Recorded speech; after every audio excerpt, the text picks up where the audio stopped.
Hello friends, income tax के cases की series में आज जो केस हम डिस्कस करेंगे वो इस चीज को लेकर के है कि यदि असेसिंग ऑफिसर एसएससी को सेक्शन 148 का नोटिस इशू करता है और ये नोटिस असेसिंग ऑफिसर एसएससी को सेक्शन 135A के अंदर जो असेसिंग ऑफिसर को इंफॉर्मेशन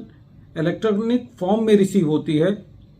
तो क्या ऐसे केस में जहां पर असेसिंग ऑफिसर को कोई इंफॉर्मेशन सेक्शन 135A में रिसीव हुई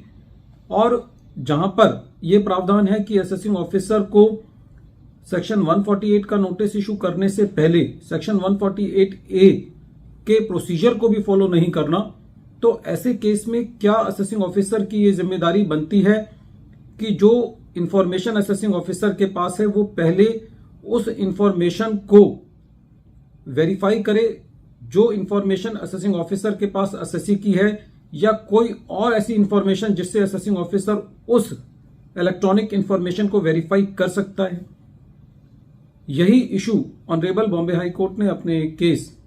बेनाफिर विप्सी Patel versus income tax officer and another के केस में डिसाइड की और ये केस 475 ITR पेज नंबर 704 पर रिपोर्ट हुआ।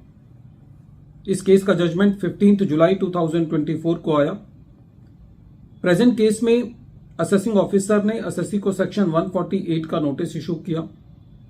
जब ये सेक्शन 148 का नोटिस इशू किया गया एसएससी को, तो सेक्शन 148A के प्रोसीजर को फॉलो नहीं किया गया, जहां पे पहले एसएससी को सेक्शन 148A क्लॉज B का शोकोज नोटिस दिया जाता है, फिर एसएससी अपनी इंफॉर्मेशन प्रोवाइड करता है, उसके ऑब्जेक्शंस रेज करता है और फिर सेक्शन 148 का नोटिस एसएससी को इशू किया जाता है। बेसिकली लॉ में यह है कि यदि असेसिंग ऑफिसर के पास सेक्शन 135A के अंदर इंफॉर्मेशन है तो असेसिंग ऑफिसर को सेक्शन 148A के प्रोसीजर को फॉलो नहीं करना। जब एसएससी को नोटिस इशू किया गया तो एसएससी ने यह बताया कि जिस वजह से एसएससी को नोटिस इशू किया गया है इंटरेस्ट ऑन डिपॉजिट्स के लिए, वो interest on deposits already SSC ने अपने रिटर्न ऑफ इनकम में दिखाया हुआ है, लेकिन असेसिंग ऑफिसर ने उसको कंसीडर नहीं किया। तो एसएससी ने इस नोटिस के अगेंस्ट बॉम्बे हाई कोर्ट में रिट पिटीशन दायर करी। एसएससी का यह कहना था कि यदि असेसिंग ऑफिसर ने प्रेजेंट केस में जो असेसिंग ऑफिसर के पास इंफॉर्मेशन है उस इंफॉर्मेशन को एसएससी की रिटर्न की इनकम से भी मैच किया होता, तो असेसिंग ऑफिसर ने ये अपना मत बनाया होता कि एसएससी को नोटिस भेजने की जरूरत नहीं है। प्रेजेंट केस में असेसिंग ऑफिसर ने नोटिस को भेजने से पहले जो इंफॉर्मेशन थी उसको वेरीफाई नहीं किया और डायरेक्ट सेक्शन 148 का प्रपोजल बना करके अपने अप्रूविंग अथॉरिटी के पास गया और अप्रूविंग अथॉरिटी ने भी ये नहीं देखा कि असेसिंग ऑफिसर ने कोई ड्यू डिलीजेंस या कोई वेरिफिकेशन की है। जब रिट पिटीशन की प्रोसीडिंग्स चल रही थी तो रेवेन्यू का ये कहना था कि जो रेवेन्यू ने एफिडेविट दिया कि उसमें माना कि जो जिस इंफॉर्मेशन के बेसिस पर नोटिस इशू किया गया है वो इनकम एसएससी ने ऑलरेडी अपनी इनकम में दिखाई है, लेकिन रेवेन्यू का ये कहना था कि जब नॉर्मल प्रोसीडिंग्स होंगी तो उस वक्त इस चीज को कंसीडर कर लिया जाएगा, नोटिस को क्वैश करने की जरूरत नहीं है। लेकिन इसमें कोर्ट का ये कहना था कि प्रेजेंट केस में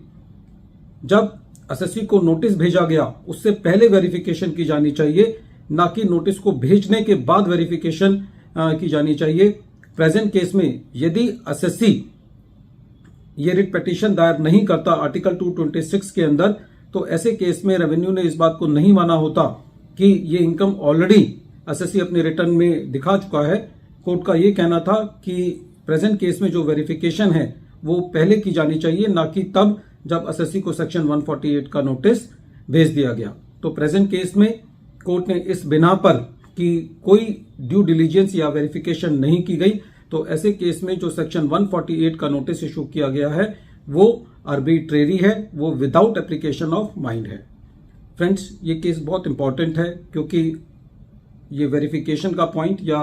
जब सेक्शन 148A का प्रोसीजर नहीं था तब भी बहुत सारे ऐसा मटेरियल अवेलेबल है जो कि ये कहता है कि असेसिंग ऑफिसर जो है वो एक ब्रॉड सेटिस्फेक्शन के आधार पर सेक्शन एसएससी को सेक्शन 148 का नोटिस नहीं इशू कर सकता। ये जिम्मेवारी है असेसिंग ऑफिसर की कि वो सेक्शन 148 के थ्रू कोई रोविंग इंक्वायरी ना करे और पहले वेरिफिकेशन करे या जो इंफॉर्मेशन असेसिंग ऑफिसर के पास है उसको एसएससी की इंफॉर्मेशन से मैच करके देखे कि क्या सही में एसएससी की इनकम असेस होने से रह गई है। वीडियो के अंत में एक बार फिर मैं केस का नाम रिपीट कर रहा हूं। केस का नाम है बेनाफिर विप्सी Patel versus income tax officer and another,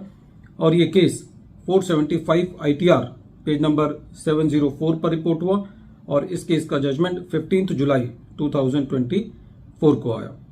thank you friends.